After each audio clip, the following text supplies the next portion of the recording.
Hello students, good morning. Welcome to online learning. Subject Chemistry, Standard 12. Dear students, in 12th Standard Chemistry, we are discussing unit number 3, which is P block elements 2. And here in the previous video, we have seen about group 16 elements and the allotropes of sulfur. Everything we have completed so far. And in today's video, we are going to discuss about group 17 elements, which are also called as halogens. Is it clear, students? So what is the concept of today's video? Halogens. Okay. Dear students, first we have to remember the elements of group 17. Do you know the elements which are present in group 17? Can you tell me? Yes, those elements are fluorine, chlorine, bromine, iodine and astatine. So these are the elements together constitute the group 17. And here we will discuss about their occurrences, their sources, then their physical and chemical properties, the methods of preparation, and finally their usage. So all these things we will discuss using this video. Is it clear, students? Okay, let us move on to the video. Okay, students, first occurrence. Dear students, generally the elements of group 17, they are highly reactive. Their reactivity is high. Since they possess high reactivity, always they will exist in the combined state. Because of possessing higher reactivity, they are ready to react with any compound easily. So that always they exist in the combined state, not in their elemental or in their free state. Always they will be existing in their combined state. And here for each and every element I have shown you the occurrences. Look here, first for fluorine. The sources of fluorine are fluorspar, fluorite, cryolite and fluoraptite. So from all these four resources we can extract fluorine. What are they? Fluorspar, fluorite, cryolite and fluoraptite. Then come to chlorine. For chlorine we have the major source as sodium chloride. And you know where is sodium chloride present? Where it is present? It mainly present in the seawater. Okay, so that I have taken chlorine is present in sodium chloride and sodium chloride is present in seawater. Then when we think about bromine and iodine, they also occur in seawater along with chlorides. In a minimum quantity, bromine and iodine is present. Okay, so these are the sources for halogens, for fluorine, chlorine, bromine and iodine. For everything I have shown here. Okay, so with this the occurrence is over. Then we have to think about the physical properties. Okay, dear students, in the physical properties I have taken only 4 properties. What are they? First one is the physical state. As we have seen for the previous elements, here also the same. Physical state, atomic number, isotopes and electronic configuration. Okay, dear students, here all the 3 physical states are present. When we look at fluorine, it is gaseous in nature. Then chlorine is also a gas, bromine is a liquid, whereas iodine and astatine are solids. So these are the physical states of the elements of group 17. Then atomic number. The atomic number of fluorine is 9, whereas for chlorine it is 17. The trick you know already. 9 plus 8, that is equal to 17. Then for bromine we have to add 18. 17 plus 18, that is equal to 35. Then for iodine we have to add again 18, so we are getting 53. Then for astatine we have to add 32, so we are getting 85. So easily we can remember the atomic numbers using the trick. First step we have to add 8, then 18, 18 and finally 32. So this is a way to remember the atomic numbers of the elements of the same group. Then come to isotopes. You know about isotopes. What are called as isotopes? Isotopes are the elements of the same atom with same atomic number but different mass number. Okay. Fluorine has only one isotope, which is F19. Then for chlorine there are 2 isotopes present. Those are Cl35 and Cl37. And for bromine only one isotope is there, that is 79. So it's given 79 Br. Then for iodine one isotope, that is 127. Iodine 127. Then for astatine there are 2 isotopes, astatine 210 and astatine 211. Okay, Mama. So these are the isotopes of group 17 elements. Then electronic configuration. The general electronic configuration of halogens is NS2 NP5. What is the general electronic configuration? ns2 np5. Then for successive elements, what we have to do? We have to change only the value of n. If it is fluorine, the electronic configuration will be 2s2 2p5, and if it is chlorine, the electronic configuration will be 3s2 3p5, and for bromine it is 4s2 4p5. For iodine it is 5s2 5p5, and for astatine it is 6s2 6p5. Is it clear, students? So what is the general electronic configuration of halogens? It is ns2 np5. Okay, so with this the physical properties are over. Is it clear, students? Yes. Okay, then come to properties. Dear students, in this slide only the properties of chlorine I have taken. Okay, so first look at the first point. Chlorine is highly reactive. This we know already, just now we have seen it. The reactivity of chlorine is higher, so that is given in the point number 1. Chlorine is highly reactive and it does not occur free in nature. Since it is highly reactive, there is no free state of chlorine. Always we will get in the combined state only. That is point number 2. It does not occur in free state. Then come to point number 3. It is usually distributed as various metal chlorides. The simplest examples are sodium chloride, potassium chloride. Sodium is a metal and chlorine. So in the combined state we are getting as metal chlorides. That is point number 3. Then come to point number 4. The most important chloride is sodium chloride. Out of the various metal chlorides, what is the most important one? Sodium chloride is the most important one. So that is given in the point number 4. The most important chloride is sodium chloride, which occurs in seawater. So these are the 4 properties of chlorine is given. Okay, mama, is it clear? Okay. Okay, dear students, then we can see about chlorine. Students, in this video we will see about how chlorine is synthesized, how chlorine is manufactured. That we will discuss. Then about its chemical properties we will discuss in the coming video. Okay, dear students, look at the screen. Here how many methods are suggested? There are 2 methods suggested. What are they? One is electrolysis and the one more is Deacon's process. Okay, dear students, so these are the 2 methods employed in the synthesis of chlorine. What are they? One is electrolysis of brine. Brine is nothing but NaCl, that is brine. So when brine solution is electrolyzed, what we will get? We will get chlorine. Another method is Deacon's process. So these are the 2 methods employed for the synthesis of chlorine. Now let us discuss them one by one.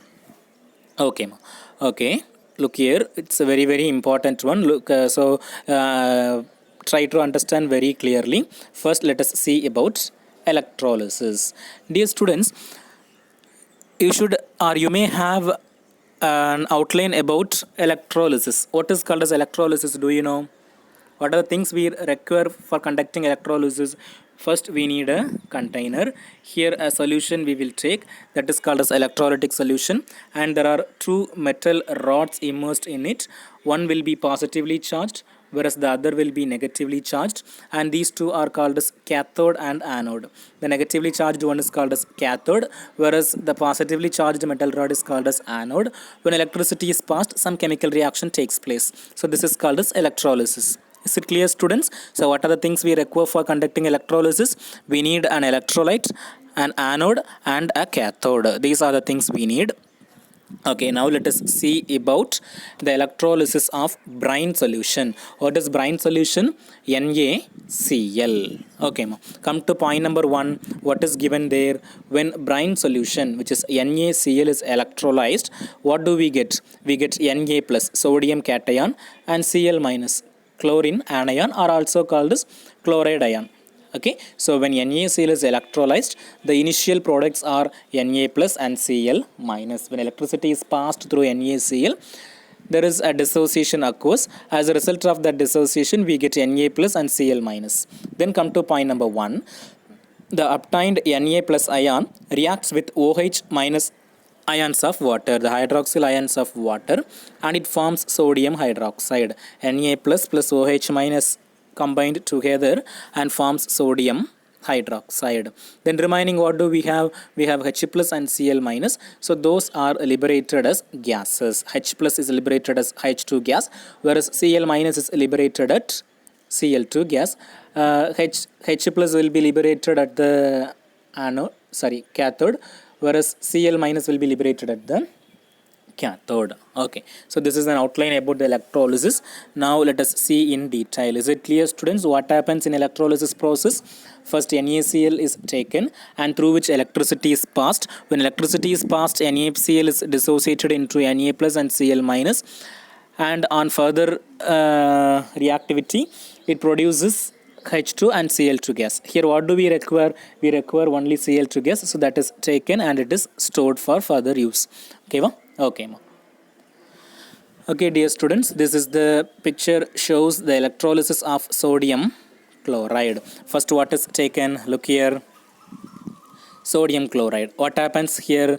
When electricity is passed, it is decomposed to Na plus and Cl minus. Then also water molecule will be present. It is decomposed to H plus and OH minus.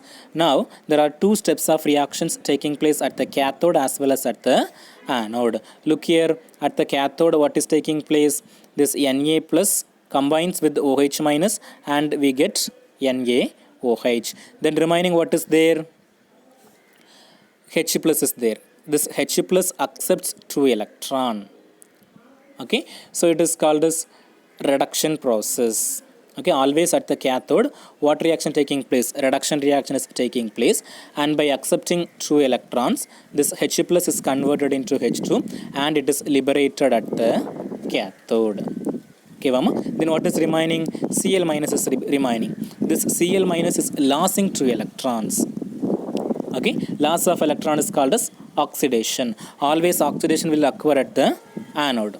Okay, so these 2 electrons are taken by this H plus. Can you able to understand? The electrons which are lost by chlorine is taken up by the H plus and it is liberated as H2 gas. Then Cl minus is converted into Cl2 gas and it is liberated at the anode. Okay, so as a result in the anode what do we get? We get chlorine gas. Okay. Okay, so what is liberated? Chlorine gas is liberated at the anode. Okay, dear students, this is the electrolysis of sodium chloride. As a result of this electrolysis, chlorine gas is synthesized. It's a very, very simplest one. Okay, well, students, is it clear? Okay, okay. So with this electrolysis is over. Then second method is Deacon's process. Okay, okay, so it is also very, very easiest one. I have taken the picture of this Deacon's process also. First let us read the text and then I'll explain you. Okay, what is given here? Read here. A mixture of air and hydrochloric acid is passed through a chamber containing a number of shells. Look here, these are the shells. Okay, and this is the container. Through this container what is passed? A mixture is passed, and in that mixture what is present? Air and hydrochloric acid. Look here, it is injected through this hole. HCl and air is injected through a chamber in which what is present? A number of shells are present. And in that shells what is taken? Pumice stones soaked in cuprous chloride is placed. Pumice is a chemical substance. Along with that what is taken? Cuprous chloride is also taken. So those are taken in the shells. So clear, students? In a chamber a number of shells are there, and in that shells what is taken? Pumice stones and cuprous chloride is taken, and what is injected through it? A mixture of air and hydrochloric acid is injected. Now also there is another injection through here which is hot gases. It's given here.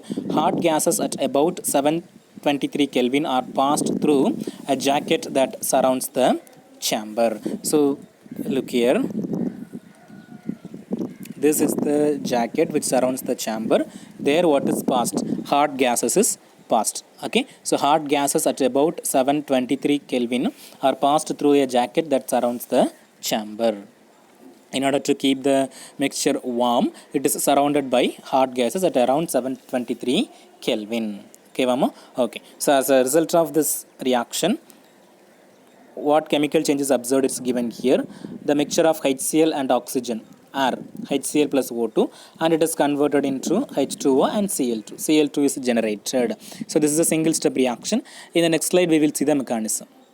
Okay, so when HCl is reacting with oxygen, we get water molecule and chlorine gas. Okay, now look here. Look at the first step. It is cuprous chloride. Cuprous chloride, by reacting with oxygen, it is converted into cuprous oxychloride. This is the step number 1. Okay, cuprous chloride on reaction with oxygen, it is converted into cuprous oxychloride. Then in the second step, this cuprous oxychloride is reacting with hydrochloric acid. As a result, we get cupric chloride and water molecule. Okay, now this cupric chloride on further reaction, it is converted into again cuprous chloride. So cuprous chloride is a catalyst. It is added initially. At the end of the reaction, it is regenerated. So cuprous chloride is a catalyst. And what is liberated? Chlorine gas is liberated. Okay, Mama. So there are 2 steps involved in the manufacture of chlorine by Deacons process. In the first step, cuprous chloride is converted into cuprous oxychloride. Second step, cuprous oxychloride is converted into cupric chloride.